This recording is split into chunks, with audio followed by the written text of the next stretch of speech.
वो तौहीन की और धमकी की सियासत कर रहे हैं। अली अमीन गंडापुर वाज इमरान्स चॉइस। ज़ाहिर सियासतदान है, वो रास्ता बनाना जानते होते हैं। नवाज शरीफ और अली अमीन गंडापुर गुडी गुडी हैं। शिबली फराज साहब फलां जगह पे नहीं, उनकी तरफ नहीं जाना, वो अपने ही आदमी है। एजाज, हमें ज़रा बताइएगा, ये खैबर पख्तूनख्वा के वाजिबात का मसला है क्या? मामला जो खैबर पख्तूनख्वा के वाजिबात का है, ये आज का मामला नहीं है। ये हर दौर में इस तरह के तनाज़ात सूबों में और मरकज़ के दरमियान रहते हैं, और सूबों और मरकज़ के दरमियान जो तनाज़ात हैं उनको बैठ के हल किया जाता है। लेकिन जो अली अमीन गंडापुर साहब हैं, मैं बड़े अदब से कहूँगा कि वो जो सियासत कर रहे हैं वो काबिल तारीफ़ सियासत नहीं है। वो तौहीन की और धमकी की सियासत कर रहे हैं। अभी जो पिछले दिनों गवर्नर खैबर पख्तूनख्वा फैसल करीम कुंडी के साथ जो लैंग्वेज इस्तेमाल की उन्होंने, और बड़ी अफसोसनाक लैंग्वेज थी, और मुझे अपेरेंटली लग ये रहा था कि शायद फैसल करीम कुंडी भी उसी तरीके से जवाब देंगे। लेकिन मुझे ये देख के खुशगवार हैरत हुई कि फैसल करीम कुंडी ने बड़े ठंडे दिल से, बड़ा सियासी अंदाज से, बड़े नपे तुले अंदाज में जवाब दिया कुंडी ने भी इस्तेमाल की थी। अब बात ये है, अब मामला ये है कि फैसल करीम कुंडी के बारे में आप जब मुसलसल एक दिन भी इस तरह का बयान देंगे, दूसरा दिन भी इस तरह का बयान देंगे, तो रिडिक्यूल तो आप करेंगे ना। अब मामला ये है कि अली अमीन गंडापुर साहब ने जो इलेक्शन लड़ा है वो एक सेटिंग के तहत लड़ा है, इसमें कोई दो राय नहीं है। बल्कि अगर पाकिस्तान तहरीक इंसाफ के कुछ जो बड़े नाम हैं उनका जिक्र किया जाए तो वो एक अंडरस्टैंडिंग के तहत इलेक्शन में उन्होंने शिरकत की। आपको पता होना चाहिए, और आपको पता है यकीनी तौर पे, कि 9 मई के जो मामलात थे उनमें भी जो अली अमीन गंडापुर का नाम लिया जाता था।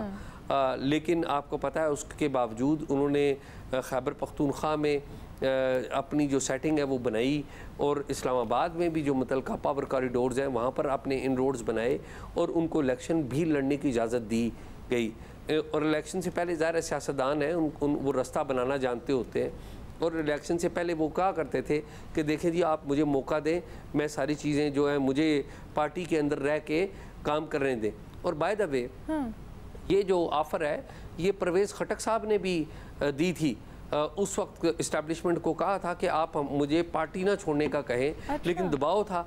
और परवेज़ खटक साहब ने तो ये कहा था मुतलका हलकों को कि अगर आप मुझे पार्टी में रहने देते हैं तो मैं पार्टी में रह के ज़्यादा आपके मफादात को प्रोटेक्ट कर सकता हूँ दैन इस बात की कि मैं बाहर निकलूं। लेकिन उन पे इतना दबाव डाला गया कि वो पार्टी से बाहर हो गए, और ये तजर्बा शायद करने वाले कर चुके थे, इसलिए अली अमीन गंडापुर को पार्टी छोड़ने का नहीं कहा गया, और ये सोच के रखा गया कि ये हमारा एसेट के तौर पे शायद काम करेंगे। अब वो जब खैबर पख्तूनख्वा के वज़ीर आला बन गए हैं तो ज़ाहिर है उन्होंने अपने पार्टी लीडर को भी खुश रखना है और पार्टी पॉलिसी को भी लेना है, क्योंकि अल्टीमेटली तो पार्टी लीडर की मंशा के ऊपर वो वज़ीर आला बने। तो अब वो शायद उस तरह से कंट्रोल में नहीं रहे हैं। अगर बहुत सारे और लीडरों का भी बात करें तो वो जो पावर कॉरिडोर से वो कौन से बहुत सारे और लीडर हैं, बहुत सारे, वो मिसाल के तौर पे शिबली फराज जो है ये सेनेट में जो लीडर ऑफ द अपोजिशन है। मैं एक छोटा सा वाक़या बता दूं कि जब जिन दिनों यहाँ पर सेनेटर्स की गिरफ्तारियाँ हो रही थी तो आपको ये जान के हैरत होगी कि इस्लामाबाद पुलिस को एक ताकतवर अफसर का फ़ोन आया, जिसे नामालूम अफराद हम कहते हैं ना, उनका फ़ोन आया ताकतवर अफसर का। तो उस ताकतवर अफसर ने इस्लामाबाद पुलिस के एक अफसर को कहा कि श्री मज़ारी फ़लाँ जगह हैं, उनको गिरफ़्तार कर लें, फवाद चौधरी फ़लाँ जगह पे हैं, उनको गिरफ़्तार कर लें, और फ़लाँ जगह पे है। आपको याद हो यहाँ से 3-4 मेंबर्स ऑफ द पार्लियामेंट गिरफ्तार हुए थे।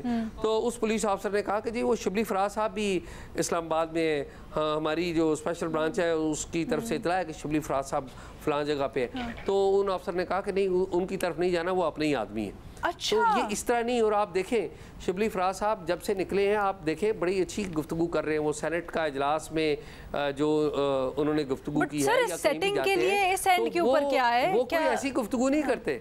मज़े साहब देखिए, तहरीक इंसाफ नहीं चाहती कि कोई फ्रेंडली अपोजिशन का तासुर जाए, और इसीलिए अगर आप देखें जिस तरह हमने 2013 और 2018 में देखा बिटवीन PMLN और पीपल्स पार्टी, और जो फ्रेंडली अपोजिशन का तासुर हुआ उसका नुकसान पीपल्स पार्टी को हुआ।